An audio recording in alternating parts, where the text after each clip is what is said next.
आ चुकी है 19,308 Una Himachal to Indore intercity.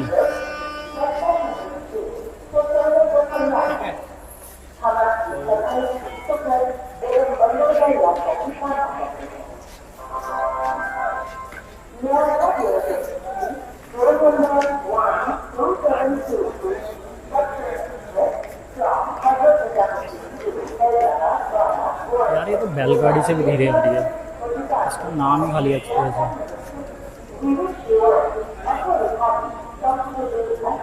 ये शायद ना मेरे फ्रेम पर सेकंड की वजह से जानबूझ कर स्लो स्लो आ रही है।